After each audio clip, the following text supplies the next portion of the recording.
자, 우리 지난주까지 3주에 거쳐서 변화산 사건에 대한 내용을 함께 살펴봤습니다. 예수님께서 3명의 제자들과 더불어 산에 올라가셨어요. 그동안 나머지 제자들이 산 밑에서 이제 기다리고 있었겠죠. 그 3명의 제자들과 함께 다시 내려와 보니까 나머지 남겨져 있는 제자들과 더불어서 산 밑에서 소동이 있었다라는 거죠. 그래서 무슨 일인가 예수님께서 찾아가 보니까 어떤 사람, 자 14절에 보니까 어떤 사람이 와서 예수님께 이런 얘기를 하는 거예요. 주여, 내 아들을 불쌍히 여기셔서, 내 아들이 뭐에 걸렸어요? 간질에 걸렸습니다. 간질이라고 하는 병은 이제 뇌에 문제가 좀 있는 병이에요. 그래서 왜 그런지는 모르겠지만 갑자기 불시에 이제 발작 증상이 일어나서 쓰러지기도 하고 넘어지기도 하는 그런 이제 병입니다. 근데 이건 이 간질은 일반적인 간질이 아니라 귀신, 악한 영의 역사로 인하여서 일어난 간질이었다는 거죠. 왜냐? 자, 간질이 있는데 꼭 어디 넘어져요?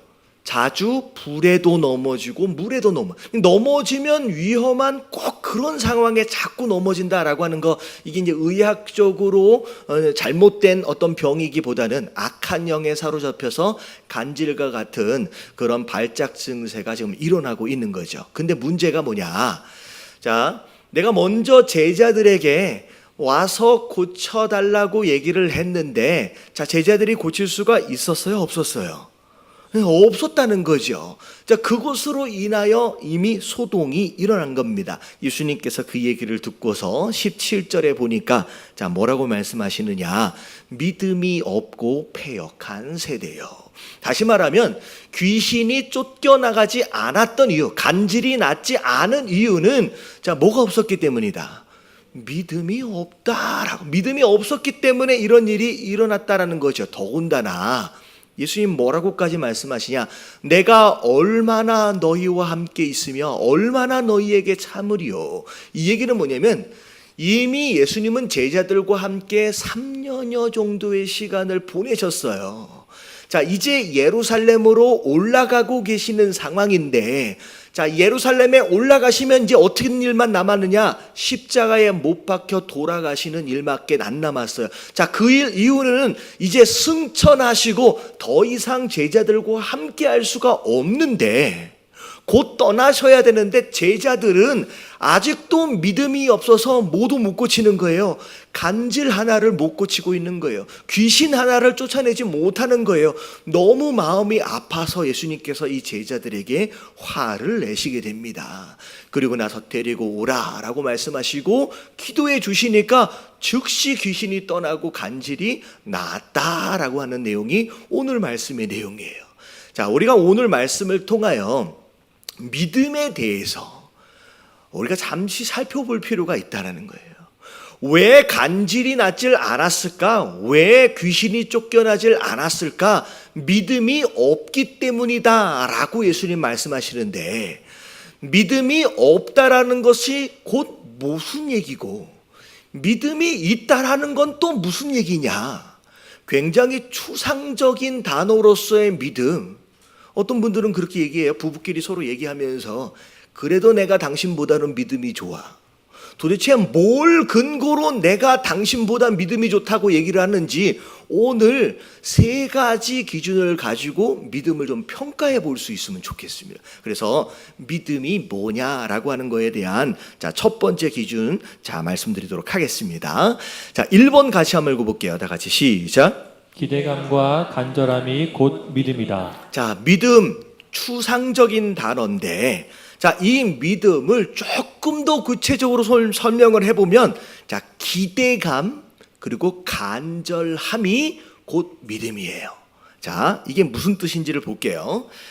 간질이 치유되지 못한 이유에 대해서 예수님의 믿음이 없어서다라고 얘기하는데, 자, 과연 누구의 믿음이 없어서 간질이 낫질 않았겠느냐? 자, 물론 기도를 해줬던 제자들의 믿음이 부족하기도 했겠죠. 자, 근데 첫 번째 생각해 볼 수 있는 것은 제자들만의 기도가 부족해서 이 병이 낫지 않았던 것이 아니라 이 문제를 가지고 나온 누구의 믿음이 또 부족했어요?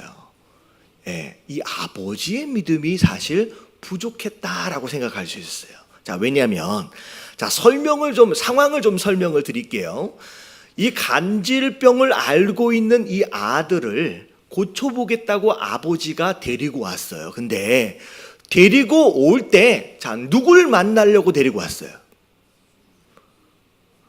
제가 질문을 한 거예요. 예, 누굴 만나려고 데리고 왔어요? 예수님을 만나려고 데리고 왔어요. 근데 딱 와보니까 예수님이 계셔요, 안 계셔요? 계시질 않아요. 더군다나 예수님은 산에 올라가셨다고 하는데 남겨져 있는 제자들을 보니까 그나마 제자들 가운데 수제자라고 얘기할 수 있는 베드로도 여기 없죠. 더군다나 예수님하고 가장 가까이 함께했던 요한하고 야고보도 없죠.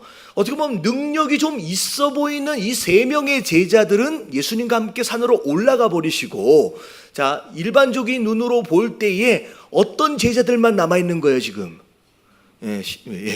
시원찮아 보이는 제자들만 딱 남아있는 거예요. 예수님을 만났어야 되는데, 그 예수님이 아니더라면 그나마 그 세 명의 제자라도 있어야 되는데, 뭐 이런 시원치 않는 제자들만 남아 있느냐? 여러분, 여기서부터 이미 기대감이 어떻게 된 거예요? 꺾어져 버린 거예요. 기도를 해주겠다고 오긴 했는데, 여러분, 한국 표현으로 어떤 표현이 있냐면, 뭐 대신 뭐? 꽝 대신 닭이다라고 하는 마음에 이미 들어와 버린 순간, 이 아버지의 마음 가운데 병이 나을 수 있을 것이다 라고 하는 기대감이 이미 없는 거예요. 여러분, 이게 여기서 믿음의 문제가 생긴 거예요. 심지어 조금만 더 생각해 볼게요. 자, 여기에서 만약에 아들이 고침을 못 받으면 조금만 기다리면 누가 내려와요? 예수님이 언제 내려올지는 모르지만 예수님이 곧 내려온다는 거예요. 다시 말하면 이 아버지가 비록 기도를 받고는 있지만 지금 꼭 나아야 할 필요가 있다 없다? 없는 거예요. 조금만 기다리면 예수님이 내려오실 테니까 지금 안 나아도 예수님이 오셔서 기도해 주시면 나을 것이다 라고 하는, 다시 말하면 지금 이 순간 간절하게 기도가 돼요, 안 돼요? 안 되는 거예요. 다음에도 기회가 있으니까라고 하는. 여러분, 여기에서 이미 기대감도 땅으로 떨어졌고요, 간절함도 땅에 떨어졌어요. 여러분, 이 기대감과 간절함이 땅에 떨어지는 순간 믿음이 없는 거예요. 그러니까 기적이 일어날 수가 없었다는 거예요. 제가 이번에 선교지에 가가지고 우리 선교사님들 이야기를 들어보니까, 여러분, 선교지에서는 기적과 이적들이 많이 일어납니다. 심지어 눈을 뜨지 못하는 사람이 단 한 번의 기도에도 눈을 뜨고요, 정말로 휠체어도 없죠. 지팡이 짚고 온 사람이 지팡이 놓고 그냥 걸어 나가요. 어마어마한 기적들이 일어나는데 한번 생각해 보자고요. 여러분, 선교지에서의 하나님하고 우리의 하나님하고 여러분 다른 분이에요, 같은 분이에요? 그럼 같은 분이에요. 근데 왜 우리의 삶의 현장에서는 그런 일이 잘 안 일어나는데 왜 거기에서는 그렇게 기적과 이적들이 많이 일어날까? 여러분, 이유는 하나님이 달라서가 아니라 기도를 하며 나아가는 정작 그들의 마음 자체가 다르기 때문에. 우리는 기도를 받아 몸이 안 좋아요. 그러면 무슨 마음이 있느냐? 여기서 안 나오면 집에 가서 뭐 먹으면 돼요? 여러분, 약 먹으면 돼요. 여러분, 오늘 예배를 드렸어요. 여기서 은혜를 못 받으면 여러분 다음 주에도 나는 예배를 드릴 수 있다라고 생각하는 거예요. 기회가 많다라고 생각하는 거예요. 우리가 가지고 있는 기대감과 간절함하고 그들하고는 완전히 달라요. 여러분, 그들은요, 배가 고픈 것은 당연할 뿐만 아니라, 여러분, 제가 가정에 다 방문을 해보니까 5가정을 방문했거든요. 집이 다 미로처럼 돼 있어요. 우리는 들어가면 잊어버려. 거기서 미아가 됩니다. 근데 들어가서 보니까 빼짝 말라서 굶주리고 있는 그 상태에서 대부분이 다 병들어 있어요. 병들어 있어요. 그래서 감기가 하나가 걸려도 약을 먹을 수가 없어요. 없으니까. 나으려면 누가 기도해 주는 거예요? 목사님은 기도해 주고 그게 전부인 거예요. 어떻게 보면 목회자들 보면 1600km가 떨어진 곳에서 이틀 3일에 거쳐서 오는 거예요. 어쩌면 그 마음 가운데 이번이 마지막일 수 있다, 이런 기회가 다시 오지 않을 수 있다라고 하는 간절함과 기대감으로 오는 거예요. 여러분, 그분들이 그 기도를 받을 때 우리의 마음하고 정말로 다릅니다. 이번이 마지막 기대일 수 있다라고 하는 그 마음으로 하나님 앞에 나아가니까 여러분, 그게 믿음이고 그 믿음에 하나님께서 역사하심을 허락하시는 줄로 믿습니다. 여러분, 우리 안에 가장 먼저 예배에 참여하는 자로서 가져야 할 믿음이 뭐냐? 하나님이 반드시 역사하실 것이다 라고 하는, 여러분, 그 기대감이 이 예배 가운데 있어야 된다는 거예요. 그래서 히브리서 11장 6절에 믿음에 대해서 이렇게 설명을 해요. 다 같이 시작. 믿음이 없이는 하나님을 기쁘게 하지 못하나니 하나님께 나아가는 자는 반드시 그가 계신 것과 또한 그가 자기를 찾는 자들에게 상 주시는 이심을 믿어야 할지니라. 믿음이 없으면 하나님을 기쁘게 해드릴 수가 없대요. 근데 그 믿음을 뭐라고 설명하냐? 첫 번째, 뭘 믿어야 돼요? 반드시 그가 계시는 것과, 이 얘기는 여러분, 이 예배 가운데 여러분 하나님이 계시다라고 하는 걸 믿으시길 주님의 이름으로 축원합니다. 여러분, 지금 여러분들 손영철 목사의 강의나 설교를 듣고 있는 시간이라고 생각하시면 안 돼요. 여러분, 이 시간은 누가 말씀하시는 시간이에요? 여러분, 하나님이 말씀하고 계시는 시간이고요. 여러분들을 위해, 모두가 아니라 나를 위해 하나님이 준비하신 그 말씀을 지금 내 마음 가운데 담아주고 계시는 시간이다라고 믿으셔야 돼요. 그리고 이 가운데 이 하나님의 임재하심으로 인하여 내가 그분의 다스림을 받고 있다라고 믿으셔야 돼요. 여러분, 그 마음이 있으면 예배 태도 자체가 달라져요. 여러분, 그게 믿음의 시작이라는 거예요. 여러분, 아무리 예배를 드려도, 아무리 좋은 설교를 들어도 내가 변하지 않는 이유 중에 하나가 뭐냐면, 나는 오늘 목사의 설교를 듣고 나가는 것이기 때문에. 여러분, 그 믿음이 있으면, 여러분, 사람의 말은요 우리를 변화시킬 수 있는 능력이 없어요. 여러분, 하나님의 말씀을 들으시길 주님의 이름으로 축원합니다. 여러분, 이 자리에 지금 하나님이 계시는 거예요. 그걸 믿으라는 거예요. 그게 첫 번째예요. 그리고 두 번째 뭐냐? 그가 자기를 찾는 자에게, 하나님, 내가 하나님이 필요합니다, 내가 하나님의 만지심이 필요합니다 라고 찾으며 나아가는 자에게 반드시 하나님은 모아주신다, 상 주신다, 응답하신다 라고 하는 것을 믿는 사람, 여러분, 이게 바로 믿음이다라는 거예요. 여러분, 이게 기대감이고 이게 간절함이에요. 여러분, 이 믿음을 가지시게 되길 주님의 이름으로 축원합니다. 오늘 은혜 못 받으면 다음 주에도 예배가 있는데, 여러분 잘 생각해 보세요. 여러분, 다음 주까지 살아있을 자신이 얼마만큼 있느냐? 여러분, 생명은 하나님께 속한 거예요.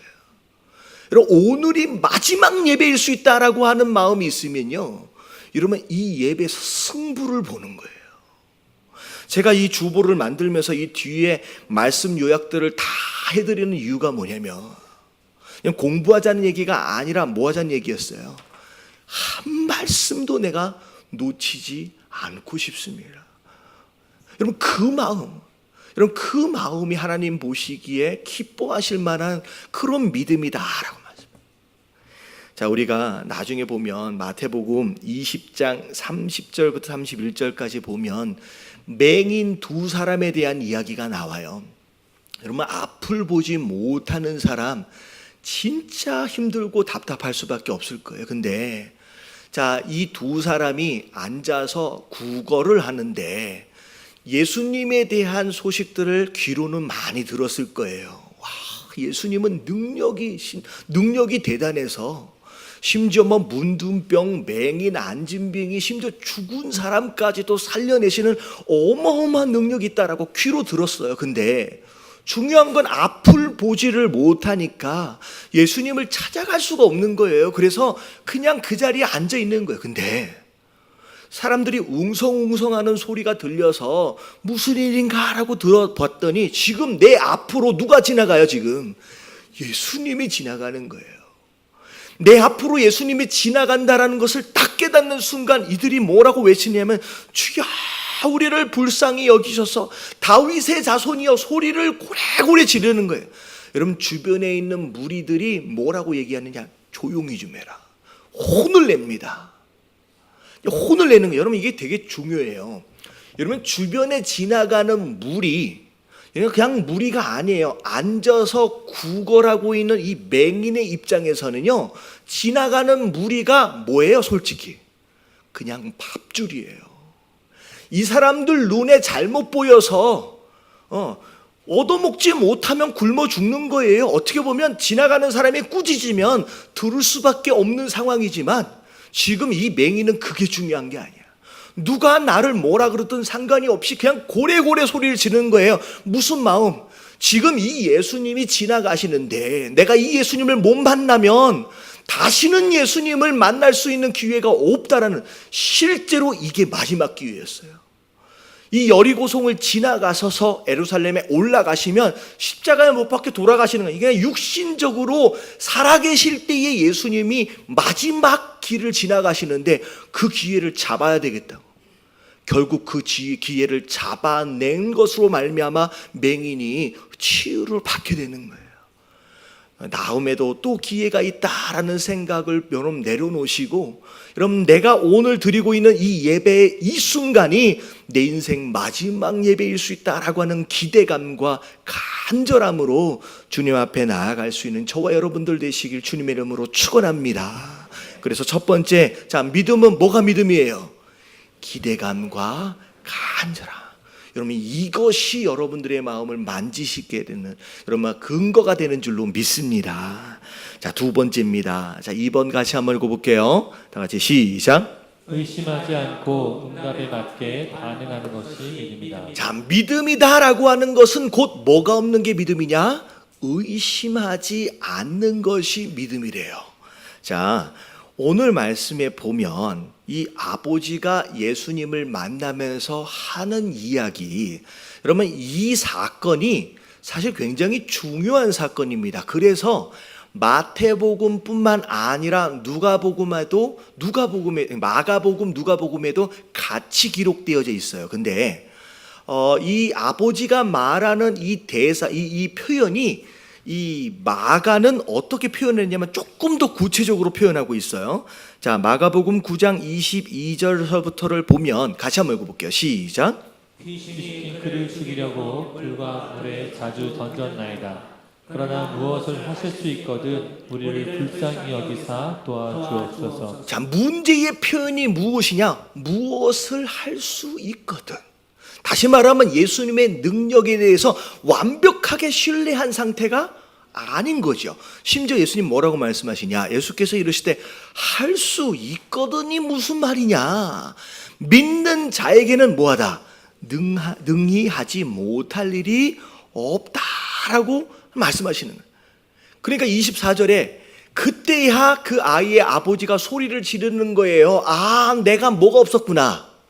내가 믿나이다. 나의 믿음 없는 것을 도와주시옵소서. 다시 말하면 예수님이 할 수 있을 것이냐 없을 것이냐라고 하는 거에 대해서 완벽하게 신뢰하지 못했던, 의심했던 그 모습이 사실 믿음이 없는 모습이었다라고 하는 것이죠. 그래서 믿는다라고 하는 것은 의심하지 않는 거예요. 내가 기도를 했다라고 한다면 반드시 응답하실 것이다 라고 하는 거에 대해서 신뢰하는 가운데 오히려 응답하실 그 하나님에 맞게끔 행동하면서 살아가는 거예요. 그래서 여러분 우리가 함께 먼저 살펴봤던 마태복음 앞에 부분에 보면 이방인의 믿음이 나와요. 이게 어떤 믿음이었느냐? 지금 이 아버지는 이게 볼 때에 이방인이 아니라 유대인일 가능성이 높습니다. 근데 이방인은 심지어 어떤 믿음을 가졌느냐? 그 자기의 하인이 중풍에 걸렸는데 예수님에게 나왔어요. 고쳐달라고. 그러니까 예수님이 내가 가서 고쳐줄게 라고 했더니 이 백부장, 이 이방인이 뭐라고 얘기했느냐? 예수님, 굳이 우리의 집에 가실 필요도 없습니다. 그냥 뭐만 해주시면 된대요. 여기서 말씀만 해주시면 비록 저 멀리 떨어져 있다라고 할지라도 그러면 반드시 나을 수 있다라는 거예요. 이거는 진짜 이 유대인도 흉내내지 못할 만한 어마어마한 믿음. 그래서 실제로 예수님 가시지도 않았어요. 네 믿음 뭐라고 말씀하시느냐? 자, 마태복음 8장 10절에 줄쳐진 데만 한번 읽어볼게요. 다 같이 시작. 이스라엘 중 아무에게서도 이만한 믿음을 보지 못하였노라. 예. 어떻게 유대인 이스라엘 안에서도 찾아볼 수 없는 이런 대단한 믿음이 있을 수 있겠느냐? 여러분, 하나님은 지난주에 말씀드렸다시피 그냥 우리의 요만한 문제 정도를 해결하실 수 있는 그냥 해결사가 아니에요. 하나님은 어떤 분이라 그랬어요? 여러분, 창조주 하나님이에요. 여러분, 믿으시길 주님의 이름으로 축원합니다. 많은 사람들이 야, 어떻게 홍해가 갈라질 수 있어 라고 얘기하지만 여러분 생각해 보세요. 홍해를 만드신 분이 누구예요? 여러분, 하나님이세요. 어떤 사람들이 그런 얘기하는 거예요. 아, 예수님이 무리를 걸었다라고 얘기하는데 야, 어떻게 사람이 무리를 걸어? 생각해 보세요. 갈릴리 호수를 만드신 분이 하나님이세요. 여러분, 만드신 분이 그 위를 걷는 게 뭐가 어렵겠어요? 여러분, 창조주 하나님을 믿으시길 주님의 이름으로 축원합니다. 의심하지 마세요. 의심하지 마세요. 기도를 할 때 종종 그렇게 기도해요. 우리 권사님들 이렇게 기도해 드리면 여기서 했던 얘기 예전 일입니다. 기도해 드리면 어디가 아프시다고 기도를 받으셨어요. 그래서 제가 이제 나가면서 몸이 좀 어떠세요? 라고 물어보면 뭐라고 말씀하시느냐? 아유, 늙으면 다 아픈 거지. 그러고 가세요.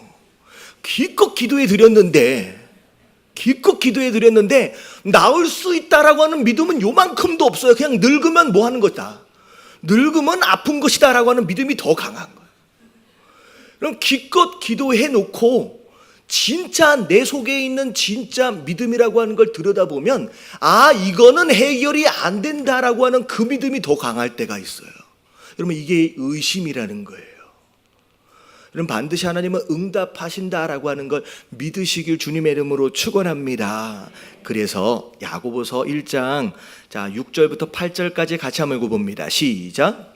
오직 이름으로 구하고 조금도 의심하지 말라. 의심하는 자는 마치 바람에 밀려 요동하는 바다 물결 같으니. 여기까지요. 믿음으로 구하래요. 의심하지 말래요. 자, 의심하는 자는 어떤 상황이 벌어져요? 비록 기도를 했음에도 불구하고 마음 안에 평안함이 없어요.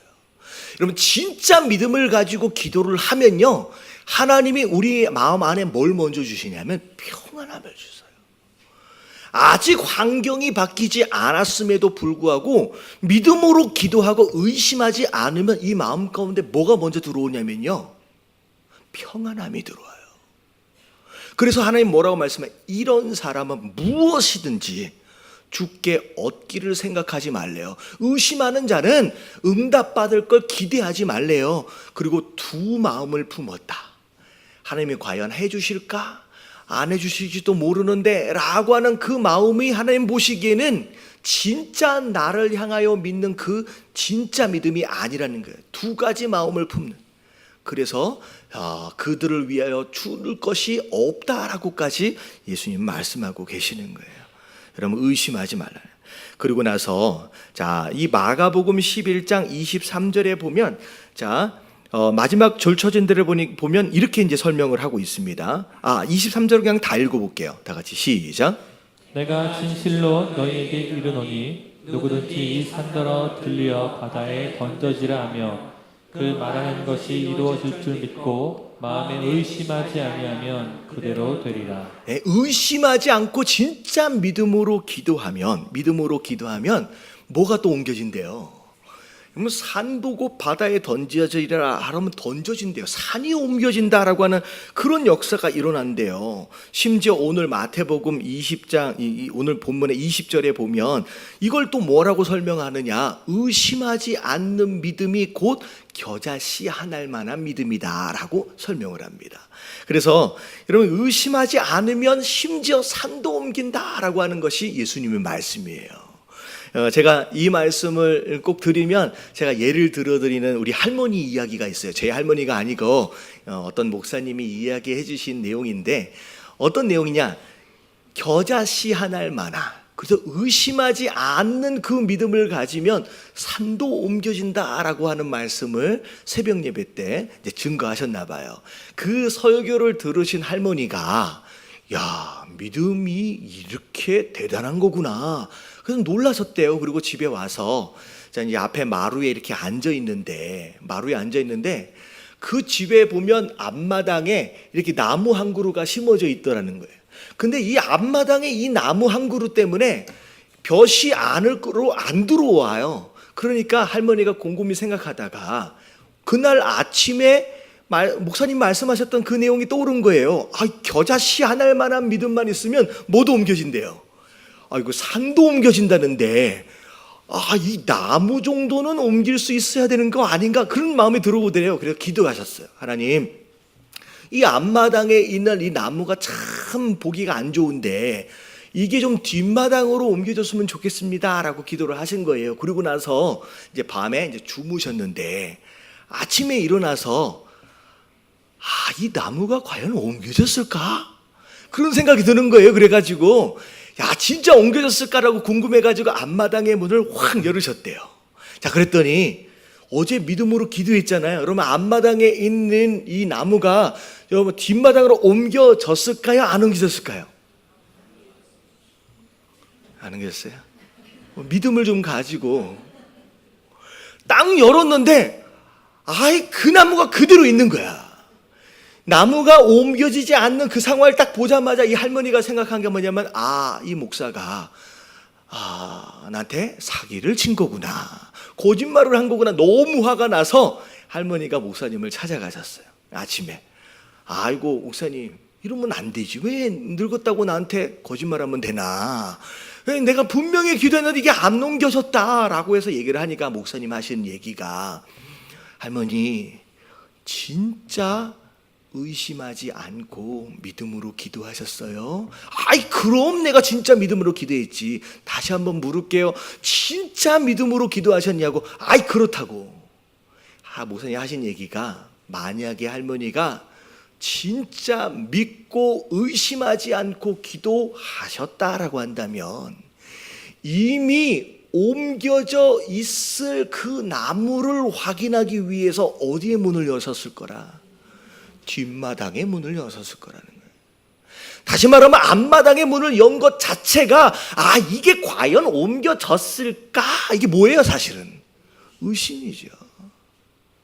그걸로 열었다는 거예요. 그렇다고 집에 가서 옮기려고 막 하라는 얘기는 아니에요. 여러분, 진짜 믿음으로 기도한다라고 하는 건 이미 응답하실 하나님을 기대하면서 그 응답에 맞게끔 여러분 살아내는 것이 진짜 믿음인 줄로 믿습니다. 허리가 아프다고, 목이 아프다고, 어디가 아프다고 기도했어요.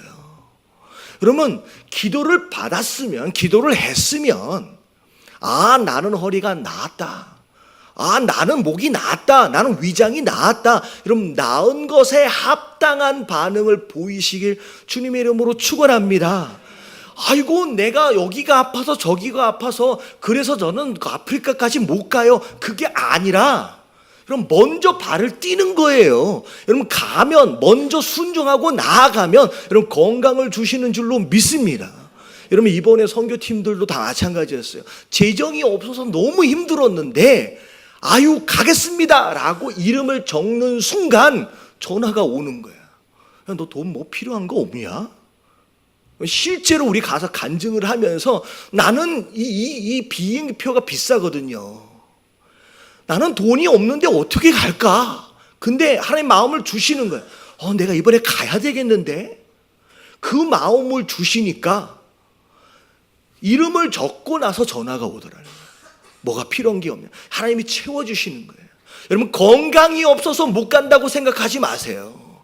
여러분, 내가 순종하고 한 발자국을 내디디면 여러분의 건강을 하나님께서 주시는 줄로 믿습니다. 그래서 출애굽기를 보면 맨 처음에 홍해를 건널 때는 누가 먼저 물을 갈라주셨느냐면 하나님이 먼저 물을 갈라주셨어요. 그 다음에 갈라진 그 사이로 이스라엘 백성이 지나갔는데, 나중에 광야의 훈련을 다 마치고 나서 요단강을 건널 때는 먼저 물을 갈라주신 게 아니라 믿음을 가지고 요단강 물 안에 발을 디듬고 들어가는 거예요. 심지어 어디까지?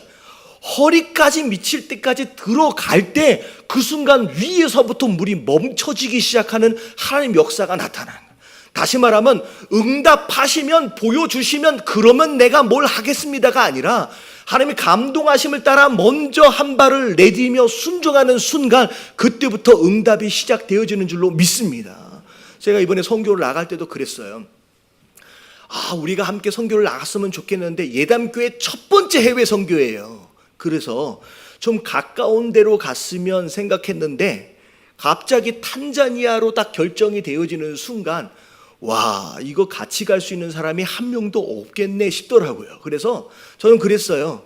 어차피 하나님이 허락하셨고 저 혼자라도 가겠습니다 라고 해가지고 비행기표를 냈어요. 저는 기대도 안 했습니다. 왜냐하면 상황이 그렇잖아요. 이번에 가는데 개인당 거의 150만 원에서 160만 원이 개인적으로 다 들어갔어요. 그 외에도 어마어마한 돈이 들어갔어요. 과연 몇 명이 따라갈 수 있을까? 사실은 쉽지 않더라고요. 그래서 제가 그냥 저 혼자만이라도 갑니다 라고 비행기표를 딱 내놨는데, 그리고 나서 수요 예배 드리려고 딱 왔는데 이게 선교팀 그 명단 신청서에 두 사람이 딱 적혀 있더라고요. 그래서 제가 눈을 의심했어. 그래서 딱 보서 솔직히 이 두 사람은 갈 만한 사람들이 또 아니야. 왜 간다 그랬을지? 너무 신기하더라고요. 그래서 제가 먼저 순종함으로 이름을 비행기표를 내고 나니까 그때 사람들이 붙여지기 시작하는데, 제가 이번에 선교에 가가지고 여러 교회들이 함께 동참했거든요. 다른 목사님들이 얼마나 저를 부러워하는지 그런 얘기를 하시는 거예요. 어떤 목사님이 저랑 똑같은 생각으로, 그냥 그분은 혼자 오셨어요. 혼자 오셨는데 제가 신청을 하고 나서 2명이나 생겼어요. 1명이 더 생겼어요. 그 다음에 5명이 생기고 7명이 생기고, 그 과정을 보면서 얼마나 셈이 나고 질투가 생기는지, 그래서 되게 힘들었다는 얘기를 하시더라고요. 그러면서 저를 한 대 때리시더라고요. 너무 뭐라 그래서요. 뭐 이렇게 그래가지고 이런 거예요. 보여주시면 제가 뭘 하겠습니다 라고 하는 건 순서가 바뀐 거예요. 우리가 먼저 한 발자국을 뛸 때 하나님께서 응답해 주시는 줄로 믿습니다. 그게 응답을 이미 받은 것으로 여기는 거예요. 그리고 그렇게 살아내는 거예요. 그러면 그렇게 하나님께서 살아갈 수 있도록 부어주시고 역사해 주실 줄로 믿습니다. 옆에 계신 분들에게 인사 좀 해주세요. 의심하지 말랍니다. 네. 자, 마지막 믿음이 뭐냐? 자, 세 번째 같이 한번 읽어볼게요. 시작. 평소에 기도하는 것이 믿음이다. 네. 그럼 믿음은 기도하는 게 믿음이에요. 근데 언제 기도해요? 여러분, 문제가 이미 생긴 다음에는 이미 늦은 거예요. 문제가 생기기 전에 미리 기도할 줄 아는 것이, 여러분, 이게 믿음이라는 거예요.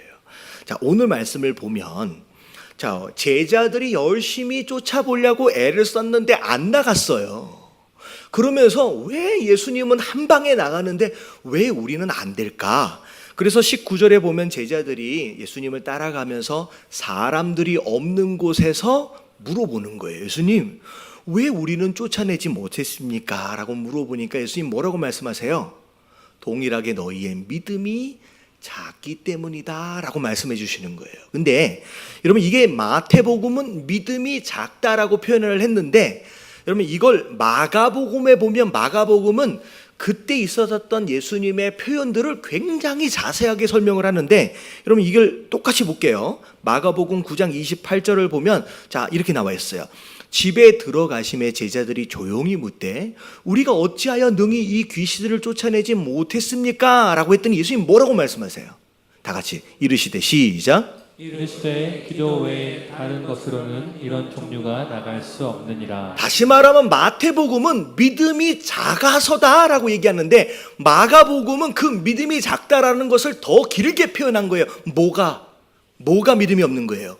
기도하지 않는 것이 그게 믿음이 작은 거라는 거예요. 다시 말하면 믿음이 있다라고 하는 것은 문제가 생길 때 기도하는 게 아니라 언제 기도하는 거예요? 평소에 기도를 하는 거예요. 그래서 여러분 신앙에도 무협지 같은 걸 보면 같은 기술을 써도 파장이 다르잖아요. 그래서 이걸 뭐라 그래요? 무협지 같은 게 보면 뭐가 있다? 내공이 다르다는 표현들을 하잖아요. 하여튼간 이런 얘기를 하면 저만 무협지를 읽은 것처럼 여러분 신앙에도 뭐가 있어요? 여러분 내공이 있어요. 여러분 이 신앙의 내공은 무엇을 통하여서만 쌓여져 간다? 여러분 평소에 하는 기도를 통하여 쌓여져 가는 거예요. 여러분 내가 이게 신앙의 내공이 있는지 없는지를 뭘 보면 아냐면요, 평안할 때는 몰라요. 바람이 불어보면 알아요. 역경과 고난이 찾아오면 알아요. 역경과 고난이 찾아왔을 때 내가 술렁술렁 움직이고 있다 그러면 내 안에 뭐가 없는 것이다. 지금 내공이 약한 것이고, 그 내공이 약하다는 것은 내가 평소에 뭐 하지 않았다? 기도하지 않아요. 평소에 꾸준히 기도해 버릇했던 사람은 이 내공이 막 강해져서 웬만한 바람이 불어도 흔들리지가 않는 거예요. 그래서 예수님이 문제를 만날 때마다 기도했던 것이 아니라 무엇을 따라? 습관을 따라 산에 올라가서 새벽에 꾸준히 기도하셨어요. 그게 예수님이 쌓아오셨던 내공이라는 거예요. 그래서 우리가 이런 게 있어요. 문제를 만나면 문제 때문에 죽는 게 아니라 문제를 만난 상황에서 이미 내 마음과 생각이 죽어버려요. 그래서 옛날 속담에 그런 표현이 있잖아요. 호랑이한테 물려가도 뭐만 차리면 돼요? 정신만 바짝 차리면 살 수 있다고. 과연 정신 차린다고 살 수 있을지는 잘 모르겠지만 이 얘기는 뭐냐면 호랑이한테 물려 죽는 게 아니라 뭘 빼앗겨서 죽는 거예요? 정신을 빼앗겨서 죽는 거예요. 우리도 마찬가지예요. 문제를 만나면 소위 이제 전문 용어로 뭐라 그러냐면 호들갑이라 그러잖아요. 큰일 났다. 뭐가 그렇게 큰일 났어요? 여러분 진짜 믿음 있는 사람, 평소에 기도함으로 내공을 쌓았던 사람은요, 바람이 불고 역경이 찾아올 때 큰일 났다. 여러분 호들갑을 떨지 않게 되는 거예요. 그래서 여러분 이 기도가 어마어마한 능력이 있는데 빌립보서 4장 6절부터 7절까지 자 같이 한번 읽어볼게요. 시작. 아무것도 염려하지 말고 다만 모든 일에 기도와 간구로 너희 구할 것을 감사함으로 하나님께 아뢰라. 그리하면 모든 시각에 뛰어난 하나님의 평강이 그리스도 예수 안에서 너희 마음과 생각을 지키시리라. 자, 우리가 기도하면 환경도 바뀔 수 있어요. 문제도 실제적으로 해결될 수 있어요. 근데 기도에 있어서 가장 중요한 능력은 뭐가 온대요? 그 마음 가운데 하나님의 평강이 들어온대요. 그리고 그 기도하는 것을 통하여 뭐가 잡아진대요? 너희의 마음과 생각을 지켜주시는 일들이 기도를 통하여 있어지게 된다는 거예요. 여러분 평소에 기도하시게 되길 주님의 이름으로 축원합니다. 평소에 기도해야, 그때 그렇게 해야 실제로 문제를 만났을 때도 기도할 수 있어요. 그게 기도예요. 그래서 제가 이제 이런 표현을 써요. 신앙이라고 하는 건, 믿음이라고 하는 건 언제 올지를 모르지만 장차 내릴 수 있는 비를 위해서 뭘 준비하는 것 같다? 우산을 준비하는 것 같다. 그럼 비가 내릴 때는 이미 늦었어요. 우산을 그때 준비한다라고 하는 건 늦은 거예요. 여러분, 비가 내리기 전에 미리미리 우산을 잘 준비해서 내릴 때 잘 활용할 줄 아는 거, 여러분 이게 신앙생활이다라고 하는 거. 여러분, 평소에 기도하시고 평소에 믿음으로 하나님 앞에 나아가심으로 말미암아 고난과 역경 안에서도 믿음의 사람처럼 굳세게 버텨내실 수 있는 저와 여러분들 되시길 주님의 이름으로 축원합니다. 그래서 자, 우리 신앙에도 이렇게 날이 있어요. 칼처럼. 연마석이라 그러잖아요. 갈고 닦는다라고 하는 거. 우리가 급할 때가 아니라 평소에 잘 갖고 닦아내므로 말미암아 어려운 문제가 있을 때 이겨낼 수 있고, 또 영적 전쟁이 있을 때 싸워낼 수 있는 그런 사람들 되어지시길 주님의 이름으로 축원합니다. 자, 그래서 자, 믿음에 대해서 세 가지로 설명을 드렸어요. 첫 번째, 자, 뭐가 믿음이에요? 기대감과 간절함. 여러분, 이게 마지막 예배일 수 있다라고 하는 간절함만 있으면요, 여러분 이번 한 번의 예배로 여러분 삶이 변화될 수 있어요. 자, 두 번째, 뭐 하지 않는 게 믿음이에요? 의심하지 마십시오. 하나님이 응답하셨다라고 하는 믿음을 가지고 앞마당이 아니라 어디의 문을 열어야 돼요? 뒷마당의 문을 딱 열어내는 거예요. 여러분, 그때 보이기 시작해요. 마지막 세 번째, 위기의 순간에 준비하려고 하는 게 아니라 언제 기도하라? 평소의 기도로 준비하심으로 여러분 내공이 있는 그런 신앙을 여러분 세워가시길 주님의 이름으로 축원합니다.